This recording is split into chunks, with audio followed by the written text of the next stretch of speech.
Hello दोस्तों। निकिता अपना सामान पैक करके ऑफिस से निकलती है तो उसे पार्किंग में एक कार दिखती है और वहीं पर मिस्टर सिंह का असिस्टेंट भी खड़ा था। निकिता को देखते ही वह उसे ग्रीट करता है और बोलता है, मैम सर ने यह कार आपके लिए भेजी है। निकिता हाँ में सिर हिला देती है और वह कार लेकर ऑफिस से निकल जाती है। निकिता घर जा रही थी तभी उसके नज़र पास के एक आइसक्रीम पार्लर पर पड़ती है। यह उसका फेवरेट आइसक्रीम पार्लर था। जब वह छोटी थी तो हमेशा अपनी मोम और आदित्य के मोम के साथ यहाँ पर आती थी। वह सोचती है कि वह बच्चों के लिए यहीं से आइसक्रीम पैक करा ले। वह अपनी कार साइड में पार्क कर देती है और आइसक्रीम शॉप के अंदर चली जाती है। निकिता उन्हें 4 स्ट्रॉबेरी फ्लेवर आइसक्रीम पैक करने को बोलती है। शॉपकीपर उसे वह आइसक्रीम पैक करके दे देता है। इससे पहले निकिता वह पैकेट उठा पाती, पीछे से एक लड़की आकर वह पैकेट उठा लेती है और बोलती है, यह मुझे चाहिए, इसे कोई दूसरा दे देना। शॉपकीपर बोलता है, बट मैम ये इनका ऑर्डर था और वैसे भी स्ट्रॉबेरी फ्लेवर यही 4 बचे। निकिता जैसे ही उस लड़की को देखती है तो उस लड़की को देखकर हैरान हो जाती है और मन में सोचती, सच में दुनिया कितनी ज़्यादा छोटी है। हम जिनसे नहीं मिलना चाहते हमारी मुलाकात उनसे ही होती। ये लड़की कोई और नहीं बल्कि काया मित्तल थी।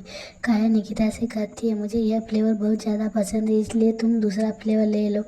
ये बोलकर वह आइसक्रीम उठाकर वहाँ से जाने लगती, लेकिन निकिता उससे बोलती है, वह पहले मैंने खरीदा है और यह फ्लेवर मेरा फेवरेट है और इस शॉप से मैं पहले ही आई हूँ, इसलिए बेहतर होगा कि तुम कुछ दूसरा देख लो। उसकी आवाज़ काया को कुछ जाने पहचाने लगती है, लेकिन वह ज़्यादा ध्यान नहीं देती और निकिता का एटीट्यूड देखकर तो उसे और भी ज़्यादा गुस्सा आता है।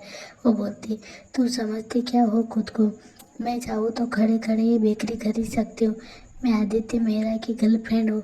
उसकी बात सुनकर तो निकिता का दिमाग और भी खराब हो जाता है। वह बोलती, तुम आदित्य मेहरा की गर्लफ्रेंड हो चाहे उसकी रखें, I don't care about it.